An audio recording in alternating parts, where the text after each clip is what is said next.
आदाबर्ज है नाजरीन, मैं आसिफ अली और आप देख रहे हैं रूबी उर्दू न्यूज़। सबसे पहले नज़र डालेंगे अहम खबरों पर। फाइन आर्ट्स यूनिवर्सिटी में वज़ीर तेलंगाना ए रेवंत रेड्डी ने स्किल डेवलपमेंट प्रोग्राम का किया आगाज। रियासती हुकूमत का बजट 4 लाख करोड़ रुपए करने का किया अज़्म।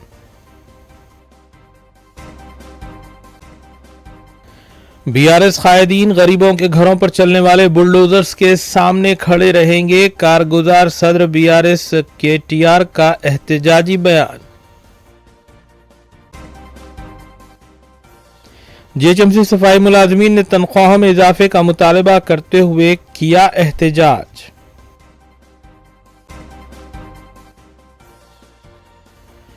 कुल्लू में तामीर मिल्लत के ज़ेर एहतमाम वक्फ तरमीमी एक्ट के खिलाफ कौमी कॉन्फ्रेंस का चंचलगुड़ा ग्राउंड पर इनेकाद।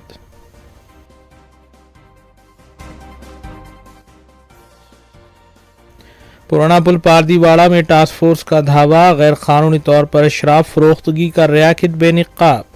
48,000 रुपये मालियती शराब की गई जब्त।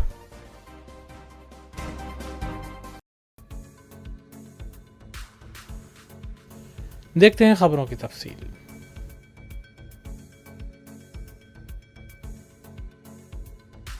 वज़ीर तेलंगाना ए रेवंत रेड्डी ने रियासी वज़रा और महकमे आला तालीम के अहदेदारों के हमरा सेक्रेटेरिएट में एक इजलास मुनक़्क़िद किया और नई डिग्री कोर्सेज़ को मुतारिफ़ करवाने और इसके रहनुमायाना खतूत तय करने के सिलसिले में मुज़ाकरात किए।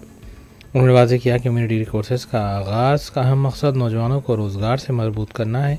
इसको मद्देनज़र रखते हुए कोर्सेज़ मुतारिफ़ करवाने के सिलसिले में बहुत जल्द रिपोर्ट पेश करें।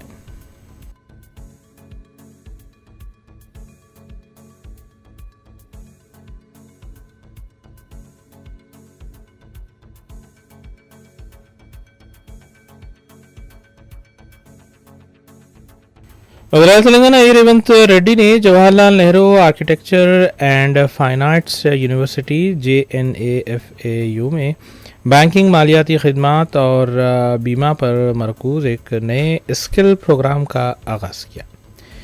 मज़कूरा प्रोग्राम तलबा को BFSI सेक्टर में मुलाजिमतों के लिए दरकार महारत हासिल करने में मदद करेगा और रियासत की मईशत के लिए भी एक अहम कोर्स होगा। इस प्रोग्राम में रियासी वज़ीर D श्रीधर बाबू, मुतल्लिक़ा मजलिस रुकन असम्बली मोहम्मद माजिद हुसैन के अलावा यूनिवर्सिटी के आला अहदेदारों ने शिरकत की। इस मौके पर अपने खिताब में वज़ीर तेलंगाना ए रेवंत रेड्डी ने कहा कि रियासती हुकूमत का बजट 4 लाख करोड़ रुपए करने का वो अज़्म रखते हैं और इस सिलसिले में हुकूमत की जानिब से इक़दामात भी किए जा रहे हैं। उन्होंने बताया कि इस यूनिवर्सिटी को BR अम्बेडकर यूनिवर्सिटी के अहाते में तकरीबन 10 एकड़ अराजी भी फराहम की जा रही है।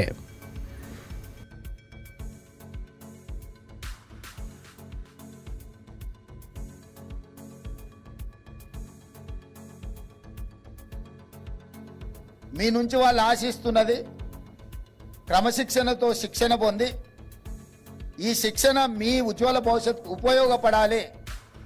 రేపు బ్యాంకింగ్ సెక్టర్ కానీ, ఫైనాన్షియల్ సర్వీసెస్ సెక్టర్ కానీ, ఇన్సూరెన్స్ సెక్టర్లో మీకందరికీ ఉద్యోగాలు దొరికి ప్రపంచానికే మన వైపు నుంచి మేధస్సును సరఫరా చేసే విధంగా తెలంగాణ రాష్ట్రము రాణించాలన్నదే వాళ్ళ ఆలోచన, మా ఆలోచన। భవిష్యత్తులో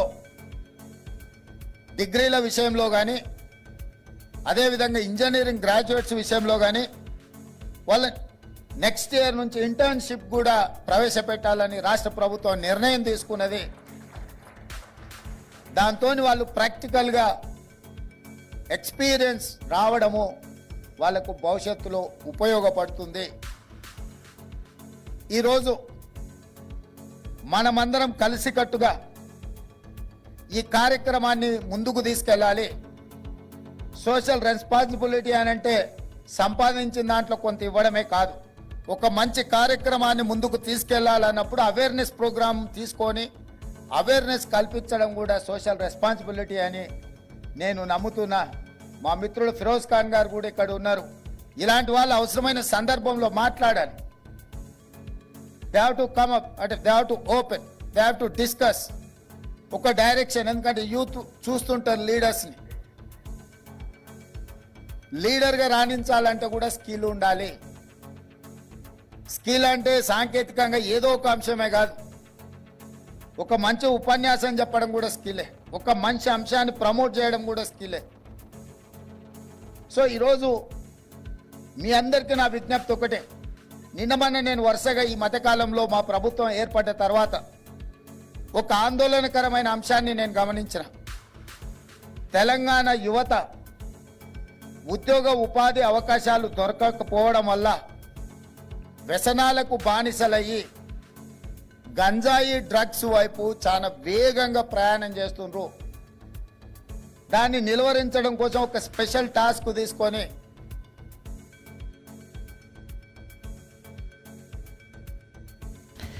सदर तेलंगाना प्रदेश कांग्रेस कमेटी महेश कुमार गौड़ की क़यादत में गांधी भवन इंदिरा भवन में प्रजावानी प्रजापालना प्रोग्राम का इनेकाद में लाया गया और अवामी मसाइल और पार्टी कारकुनों के मसाइल की जानकारी भी हासिल की गई। इस प्रोग्राम में रियासती वज़ीर सैयद दामोदर राज नरसिम्हा ने शिरकत की, जबकि रियासत के कई अजला और हैदराबाद के कई असम्बली हल्क़ात की आवाम के मसाइल की सुनवाई करते हुए उन्हें तयक़ुन दिया गया कि उनके मसाइल को हल किया जाएगा।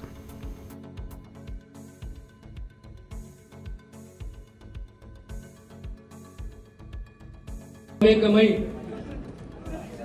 ఏ కుగ్రామమైనా ఏ ప్రాంతమైనా ఏ శాఖ అయినా మా వంతు కృషి మా వంతు ప్రయత్నం ఉంటుంది. ప్రజలకు ఎన్నో ఆశలు ఉన్నాయి కాంగ్రెస్ ప్రభుత్వం పైన. ఖచ్చితంగా మా ప్రయత్నము మా కష్టం ఉంటుంది. ఇదొక గొప్ప ఆలోచన. గాంధీ భవన్కు మంత్రులు రావడము, అర్జీలు తీసుకోవడము, ఓపికతోటి వినడము, మళ్ళీ అర్జీల పైన పార్టీ కానీ అధ్యక్షుడే కానీ ఆ మంత్రి కానీ చర్చించుకోవడము, పరిష్కార మార్గాన్ని వెతుక్కోవడం అనేది ఒక గొప్ప ఆలోచన.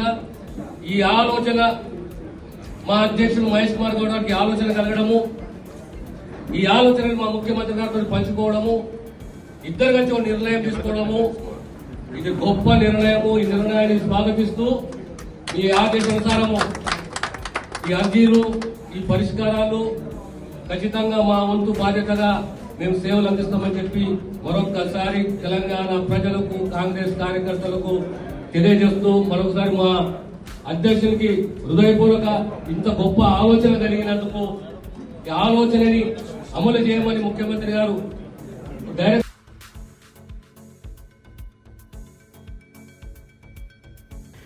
रियासी वजीर सीतक्का ने अपने ज़िले मुलू का दौरा करते हुए वहां पर SC/ST स्कूल्स का मुआयना किया और इन तबक़ात से मुलाकात भी की। वजीर सीतक्का ने स्कूल के ज़िम्मेदारों को हिदायत दी कि वे स्कूल में ज़ेर तालीम तलबा को मेयारी तालीम फराहम करने के अलावा हॉस्टल में हर तरह की सहूलत फराहम करने के इक़दाम भी करें। और कहा कि तेलंगाना रेवंत रेड्डी तालीम पर खुसूसी तवज्जो दे रहे हैं।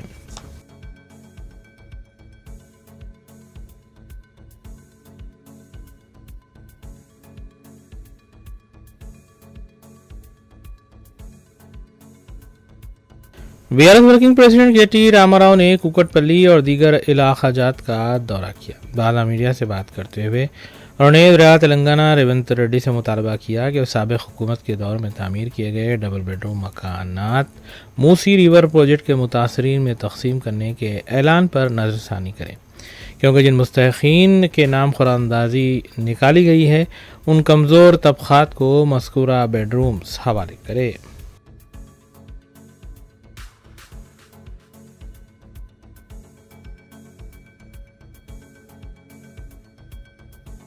నూట 33 MLDల ప్లాంటు నిర్మాణం పూర్తయింది. ట్రయల్ రన్ జరుగుతూ ఉంది. ఖాజాకుంటలో 20 MLDల ప్లాంటు దాదాపు 40 కోట్ల రూపాయలతోని నిర్మాణం పూర్తయింది. అది కూడా రన్నింగ్లో ఉంది. రెయిన్బో విస్టాస్ దగ్గర 43.5 MLDల ప్లాంటు దాదాపు 75 కోట్ల రూపాయలతో నిర్మాణంలో చివరి దశలో ఉంది.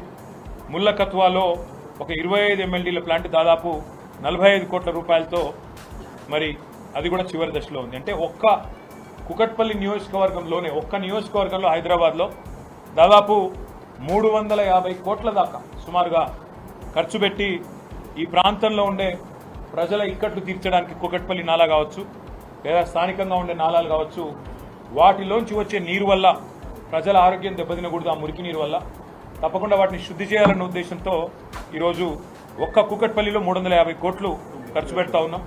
మొత్తం కనుక హైదరాబాద్ జిహెచ్ఎంసీ పరిధిలో చూసినట్టయితే భారతదేశంలో కాదు దక్షిణాసియాలో మొట్టమొదటి నగరం హైదరాబాద్ కావాలి, 100% సివరేజ్ ట్రీట్మెంట్ చేసిన నగరంగా చేయాలన్న ఉద్దేశంతో 4,000 కోట్ల రూపాయలతో ఆనాడు కేసీఆర్ గారి నాయకత్వంలో 1276 MLDల మిలియన్ లీటర్స్ పర్ డే కెపాసిటీతో ఈ సివరేజ్ ట్రీట్మెంట్ ప్లాంట్ల నిర్మాణానికి శ్రీకారం చుట్టడం జరిగింది. మొత్తం 31 ప్రాంతాల్లో శ్రీకారం చుట్టినాం. అందులో అంబర్పేటలో 300 MLDల ప్లాంట్ అతిపెద్దది అంబర్పేటలో కట్టాం. దాన్ని కూడా తొందరలో సందర్శిస్తాం. ఇప్పటికే 5 చోట్ల STPలు ప్రారంభం అయినాయి. నేను ఆనాడు మంత్రిగా ఉన్నప్పుడే ఇంకా అప్పటికి ఎలక్షన్ కోడ్ రాలేదు, కోకాపేటలో STP ప్రారంభించాను. తర్వాత ఈ మధ్యన రేవంత్ రెడ్డి గారు ఉప్పల్లో నల్ల చెరువు మీద 1, నాచారం దగ్గర 2 ప్లాంట్లు ప్రారంభించారు. ఇంకా ఒక 3 కూడా తయారుగా ఉన్నాయి. మనం కట్టిందే ప్రారంభించారు. ఆ తర్వాత హైదరాబాద్ని మురికి నీటి సమస్య నుంచి శాశ్వతంగా విముక్తి చేయాలన్న ఉద్దేశంతో ఆనాడు కేసీఆర్ గారి సంకల్పంతో ఈ కార్యక్రమాలు తీసుకున్నాం. ఒక ఐడియా కోసం మీకు చెప్పేది ఏమంటే దాదాపు హైదరాబాద్లో జిహెచ్ఎంసీ పరిధిలో రోజుకి 2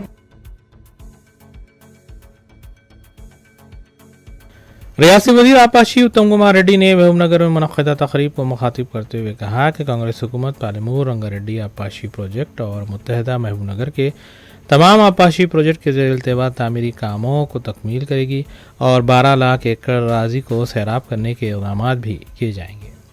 और विधायक दरियाला रेवंत रेड्डी किसानों की फलाह बहबूद के लिए कई इक़दाम कर रहे हैं। इस मौके पर रियासी वज़ीर जुपल्ली कृष्णा राव, रुकने पार्लिमान मल्लू रवि और दीगर भी मौजूद थे।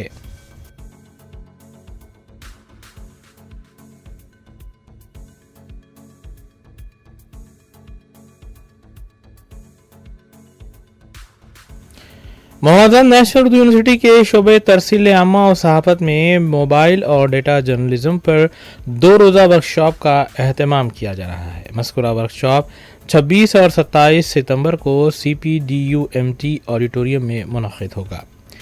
वर्कशॉप में मुल्क के मारूफ सहाफ़ी शिरकत करेंगे और डेटा जर्नलिज्म से मुतालिक मौज़ूआत पर तलबा के सामने अपने ख़यालात पेश करेंगे।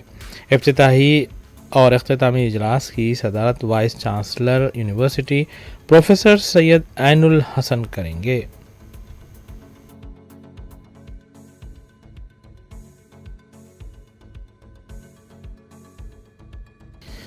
वक्फ तरमीमी बिल 2024 के ख़िलाफ़ कुल हिंद मजलिस तामीर मिल्लत और Indian Muslims for civil rights के ज़ेर एहतमाम चंचलगोड़ा ग्राउंड पर एक कौमी कॉन्फ्रेंस का इनेकाद अमल में लाया गया। इस कॉन्फ्रेंस से मौलाना खालिद सैफुल्लाह रहमानी, सदर all India Muslim personal law board के अलावा दीगर अकाबरीन और JPC के अरकान बशमूल संजय सिंह, सैयद नासिर हुसैन, मौलाना मुहिबुल्लाह नदवी, इमरान मसूद व दीगर ने खिताब किया। कुल में इत्तेहादुल मुस्लिमीन के रुकन असम्बली जाफ़र हुसैन ने इस कॉन्फ्रेंस से खुसूसी खिताब किया। मुक़र्रीन ने कहा कि वक्फ तरमीमी बिल मुसलमानों की वक्फ जायदादों को तबाह करने और इन पर कब्ज़ा करने की गरज से ये बिल लाया गया है। नारे तकबीर की गूंज में क़रारदाद भी मंजूर की गई और ऐलान किया गया कि बिल के ख़िलाफ़ तहरीक शुरू की जाएगी।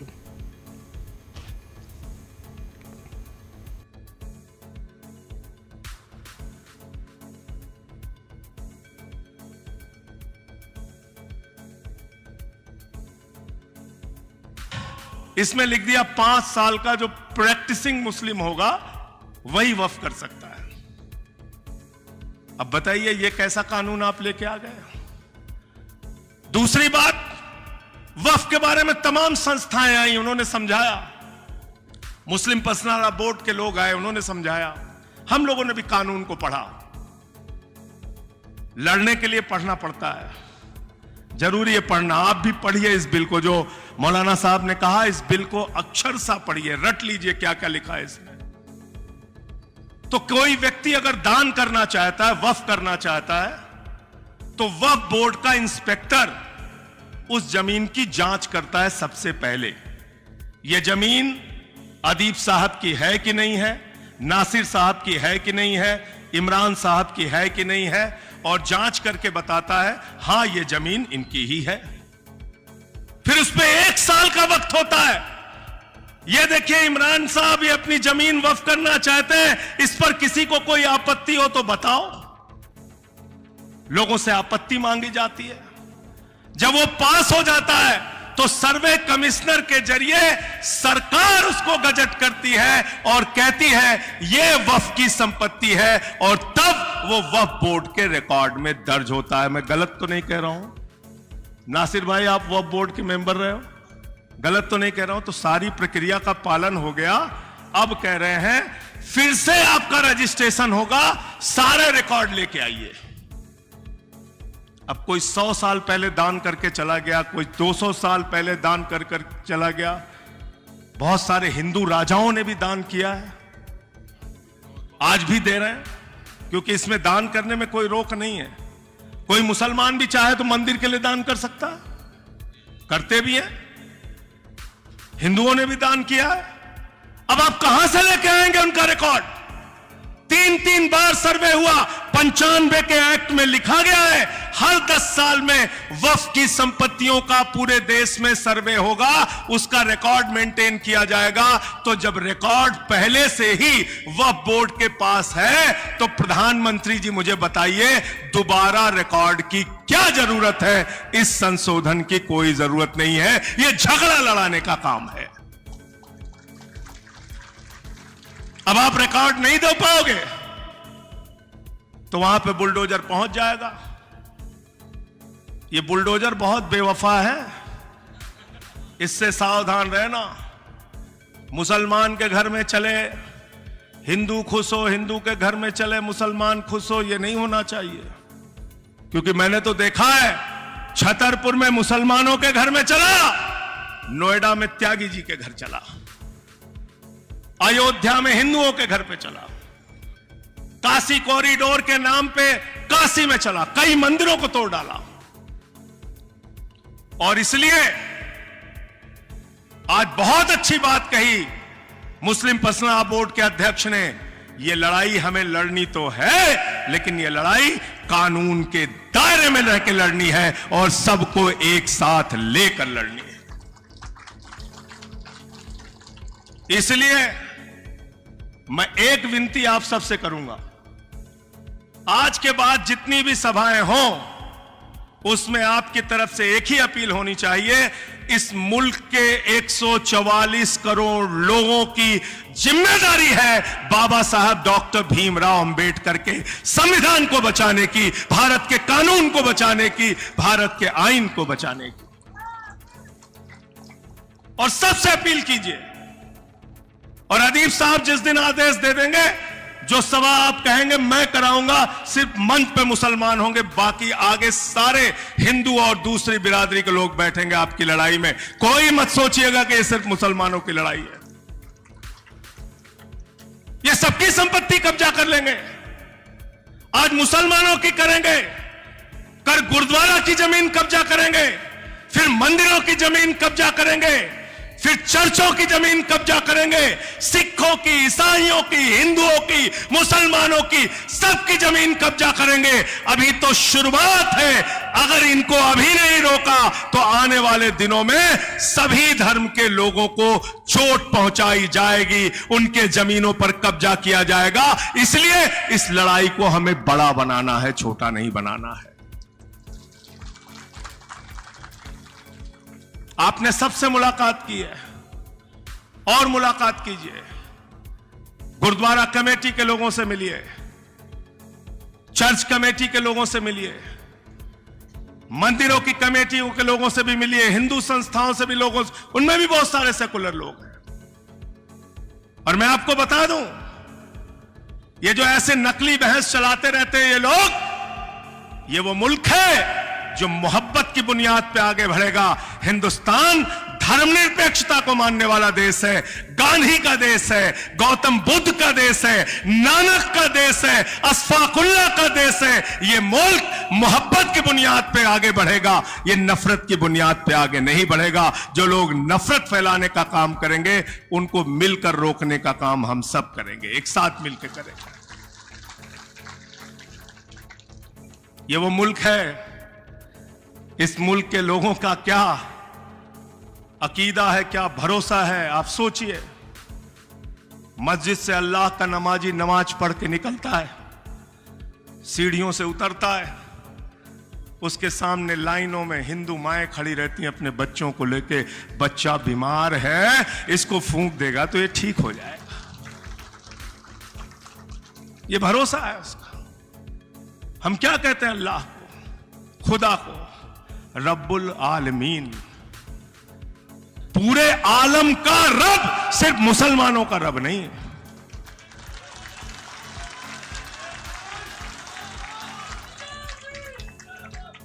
और क्या कहते हैं हजरत मोहम्मद साहब सल्लल्लाहु अलैहि वसल्लम को, क्या कहते हैं अल्लाह के नबी को? कहते हैं रहमतुल आलमीन, पूरे आलम पर रहमत करने वाला, सिर्फ मुसलमानों पर रहमत करने वाला नहीं।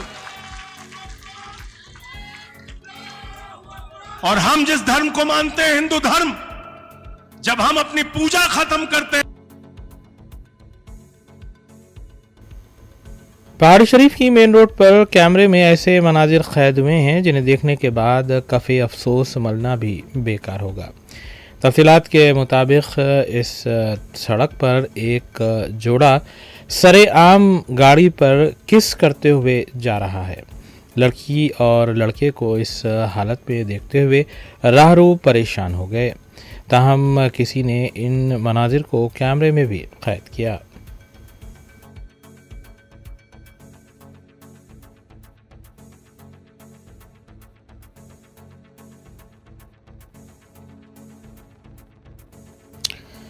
साउदर्न टास्क टीम ने बावसूख इत्तला पर पुराना पुल पारदीवाड़ा में धावा किया और वहां से 55 साला एक शख्स को हिरासत में लिया गया जो बिल्ट शॉप चला रहा था और गैर कानूनी तौर पर शराब की बोतलें फरोख्त कर रहा था। उसके कब्जे से 264 बोतल्स के अलावा दीगर अशिया जुमला मालियती 48,000 रुपये जब्त की गई। कामाटीपुरा पुलिस के हवाले किया गया ताकि मजीद कार्रवाई को यकीनी बनाया जा सके।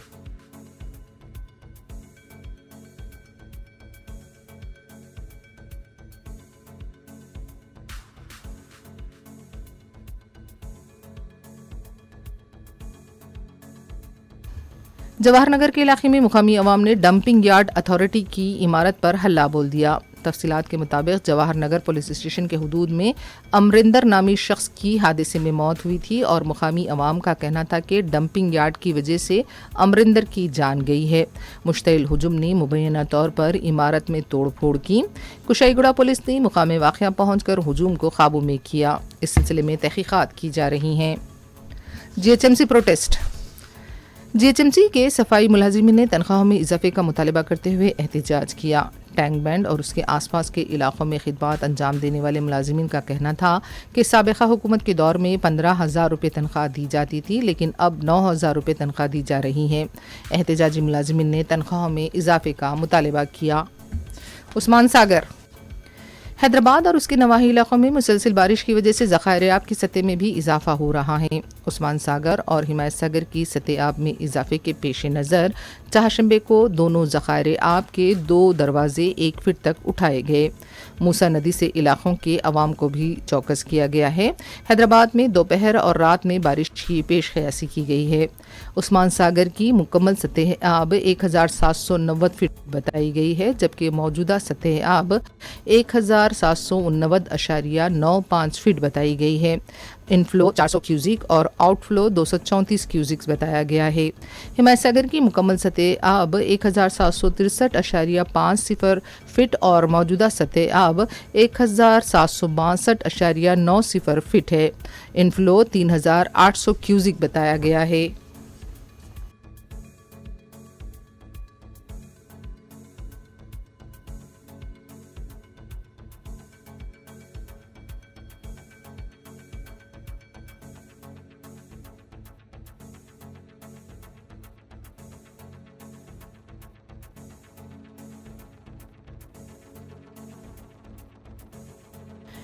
डिग्री कॉलेजेस के मुख्तलिफ कोर्सेज में दाखिलों के लिए स्पॉट्स एडमिशन्स दिए जा रहे हैं।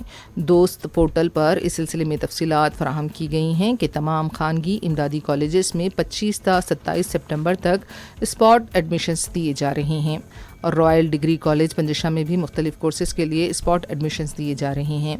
तलबा से इस सिलसिले में रास्त कॉलेज आकर रब्ता करने की दरख्वास्त की गई है। ऐसे तलबा जिन्होंने एडमिशन्स अभी तक नहीं लिया हो उनके लिए ये आखिरी मौका फराहम किया जा रहा है।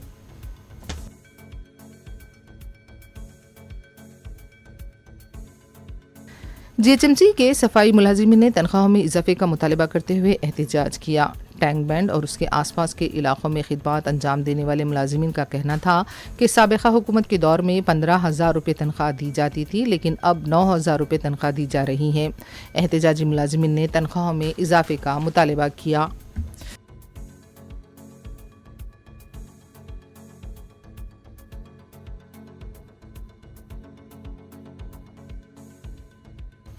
हैदराबाद और उसके नवाही इलाकों में मुसलसल बारिश की वजह से ज़खायर आब की सतह में भी इजाफा हो रहा है। उस्मान सागर और हिमायत सागर की सतह आब में इजाफे के पेश नज़र चाहशंबे को दोनों ज़खायर आब के 2 दरवाजे 1 फीट तक उठाए गए। मूसा नदी से इलाकों के अवाम को भी चौकस किया गया है। हैदराबाद में दोपहर और रात में बारिश की पेश क़यासी की गई है।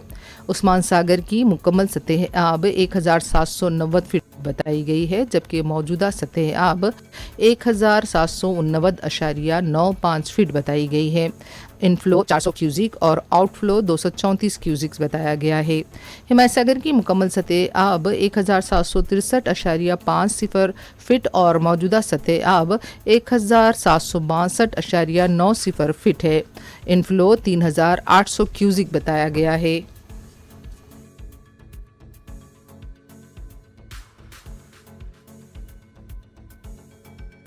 आखिर में देखते हैं सुर्खियां एक बार फिर। फाइन आर्ट्स यूनिवर्सिटी में वज़ीर-ए-आला तेलंगाना ए रेवंत रेड्डी ने स्किल डेवलपमेंट प्रोग्राम का किया आगाज। रियासती हुकूमत का बजट 4 लाख करोड़ रुपए करने का किया अज़्म।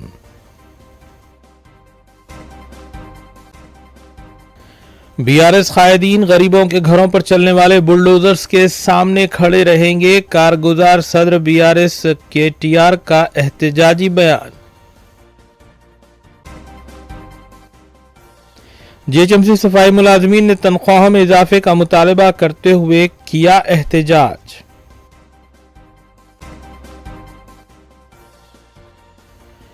कुल में तामीर मिल्लत के ज़ेर एहतमाम वक्फ तरमीमी एक्ट के खिलाफ कौमी कॉन्फ्रेंस का चंचलगुरा ग्राउंड पर इनेकाद।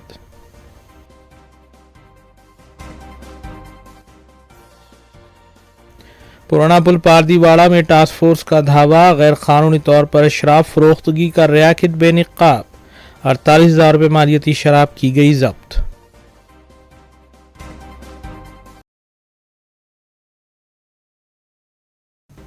इसी के साथ रूबी उर्दू न्यूज़ यहीं अख्तिताम पजीर होती हैं। रियासती, कौमी और बैनुल-अक़वामी ख़बरों के लिए देखते रहिए रूबी न्यूज़। हम इस उम्मीद के साथ आपसे इजाज़त लेंगे कि आपका आने वाला दिन अच्छा होगा। अस्सलाम वालेकुम।